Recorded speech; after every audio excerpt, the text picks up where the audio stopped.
바른 길로 가는 신앙의 시간으로 여러분을 초대합니다. 이 시간 우리가 함께 이야기할 것은 예배의 역사에 관한 이야기입니다. 기독교의 예배는 어느 한순간에 이루어진 것이 아닙니다. 오늘날 우리가 드리는 예배는 구약과 신약의 배경 속에서 2000여 년간의 시간을 거치면서 발전과 변화를 거듭하여 형성된 것입니다. 기독교 예배의 배경은 구약 성서로부터 시작됩니다. 그래서 이 시간 구약의 예배와 신약의 예배를 생각해 보고 시대적인 예배의 모습들을 함께 생각해 보려고 합니다. 구약과 신약은 밀접한 관계가 있습니다. 그렇기 때문에 구약의 제사와 신약의 예배 역시 아주 밀접하게 연관되어 있습니다. 그래서 우리는 구약의 제사를 먼저 이해해야 합니다. 형식적인 부분에서 구약의 제사와 신약의 예배는 완전히 다르지만 예배의 정신이나 원리는 구약의 제사의 정신을 이어받고 있기 때문에 그렇습니다. 먼저 구약의 예배의 역사입니다. 창세기에 기록된 시대를 우리는 원시 족장 시대다라고 이야기를 합니다.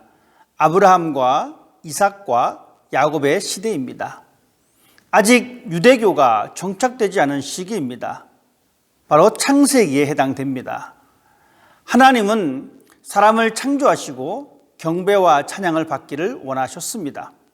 그래서 하나님은 사람을 찾아오시고 자신을 계시하셨으며 사람을 찾아오신 하나님께 대한 응답으로 예배를 드렸습니다.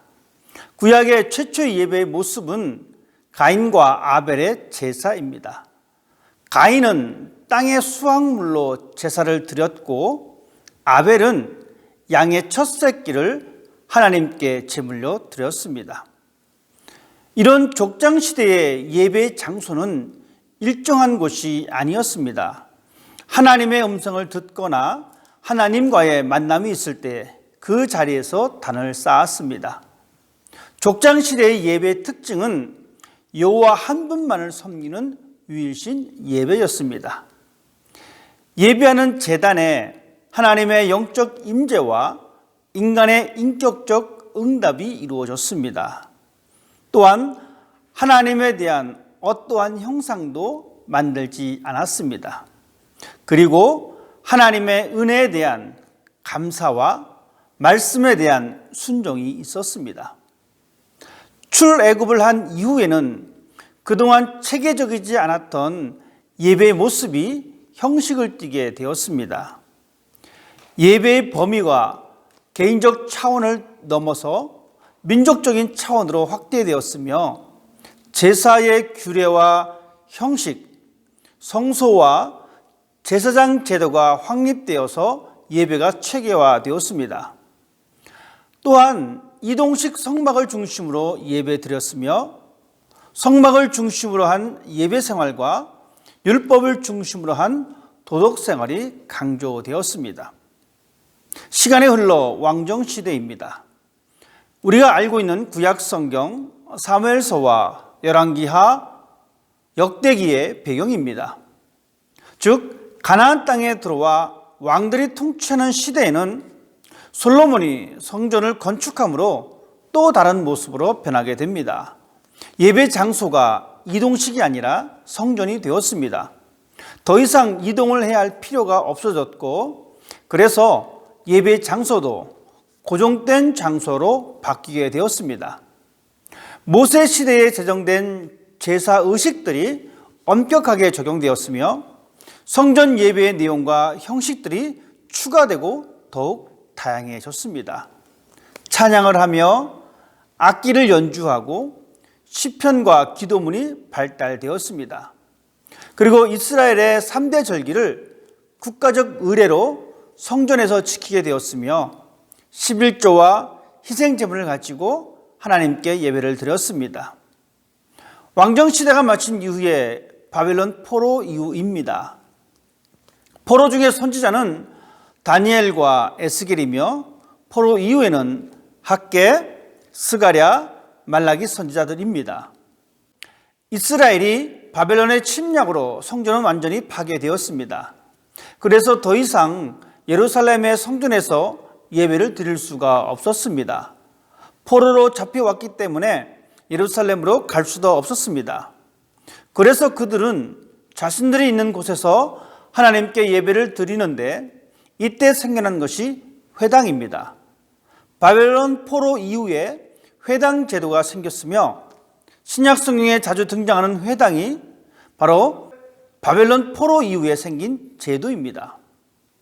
회당 예배는 제사장 대신에 말씀을 읽어주고 설명해주는 랍비가 지도자가 되었습니다.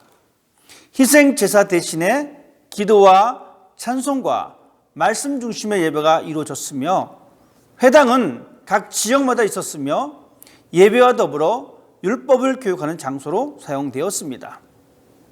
이제 신약 시대로 넘어옵니다.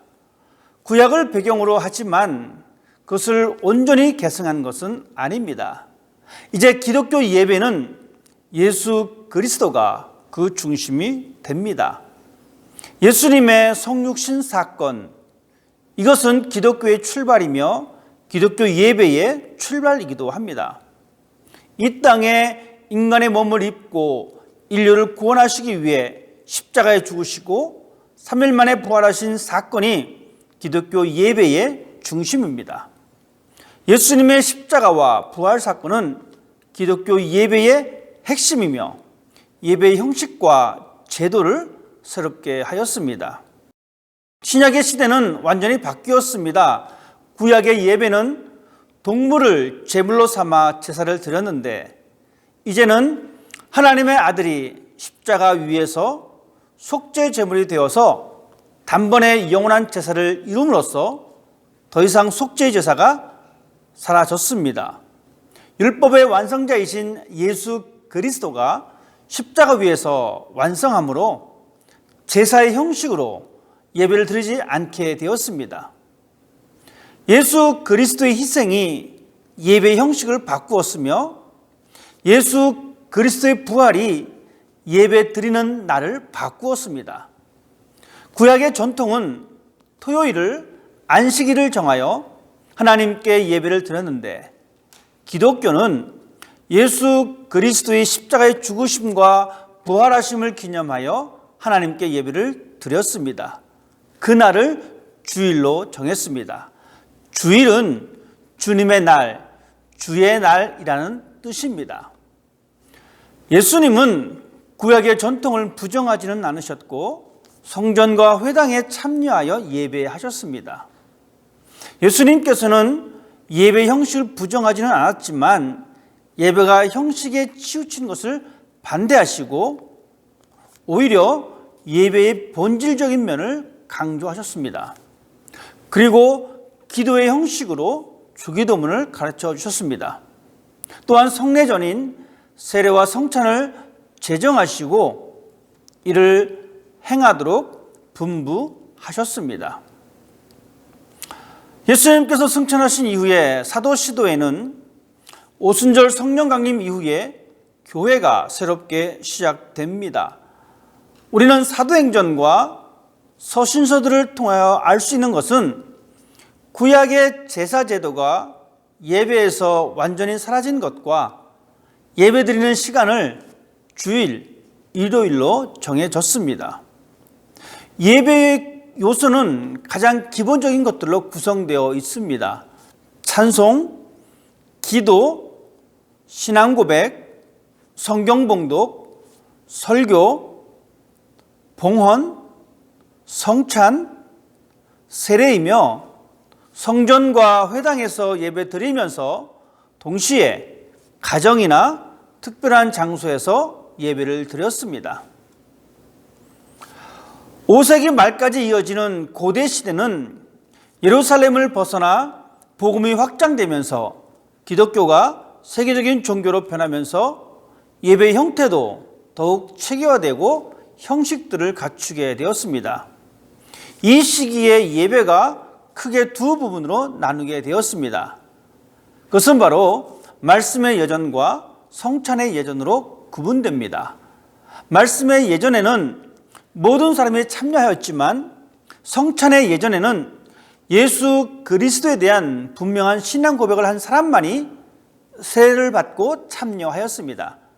그래서 이 성찬의 예전에 참여하기 위해서는 세례 교육을 받고 기독교에 대한 이해와 확고한 신앙을 가질 수 있도록 교육을 시켰습니다. 6세기 이후 16세기까지 천년의 역사를 중세시대라고 이야기합니다. 이 시기에는 십자군 운동이 일어났습니다. 또한 수도원 운동과 수많은 대학들이 설립되기도 하였습니다. 이 중세시대에는 예배의 의식들이 화려하고 장엄하게 발전하였고 예배 음악도 발전하고 예배에 관련된 모든 것들이 발전하였습니다. 중세시대의 예배는 성찬을 중심으로 한 화려한 의식이 진행되었으며 그 결과 말씀이 상대적으로 축소되는 결과를 낳게 되었습니다. 하나님의 말씀으로부터 멀어진 교회는 부패와 타락의 길을 걸을 수밖에 없었습니다. 오히려 예배는 화려한 장식과 건축과 의식이 자리 잡게 되었고 그러므로 인해 예배는 형식화되고 영적 생동감은 사라져 버렸습니다. 중세시대에는 그리스도의 대리인으로서 사제가 모든 예배를 주관하므로 회중들의 참여에 제한을 두기도 하였습니다.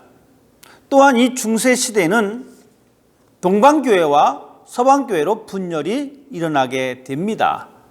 서방교회는 로마를 중심으로 구성됐으며 동방교회는 그리스 지역과 동유럽, 러시아에 걸쳐서 구분되어 있습니다.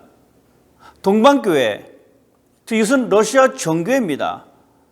이 교회는 더욱 신비적인 면을 강조하여 어떠한 상징이나 그림 등이 발전하게 되었습니다. 중세교회는 예전적인 측면에서 많은 발전을 가져왔지만 예배가 말씀드린 대로 차츰 형식화되고 말씀이 약화됨으로 인해서 예배로서의 생명력을 잃게 되었고 결국 종교개혁을 불러오게 됩니다.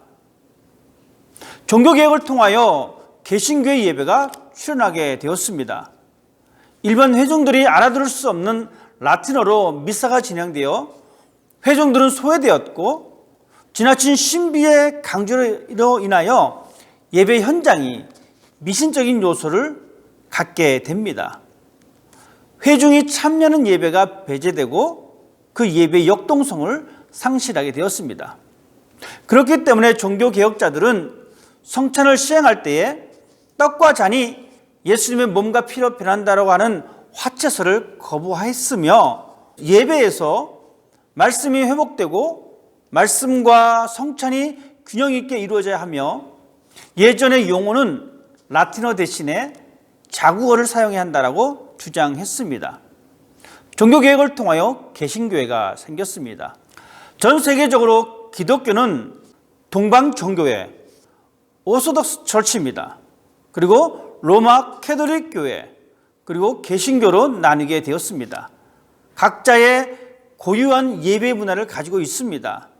교회의 입장에 따라서 기독교 전통적인 예전을 그대로 보존하면서 예배를 드리는 교회가 있습니다. 또 다른 교회들은 예배 형식보다는 자유로운 분위기에서 예배를 드리거나 혹은 그 중간의 입장에서 예배를 드립니다. 요즘에 이르러서는 교파의 전통보다는 개교의 입장에 따라서 자신들의 예배를 드리기도 합니다.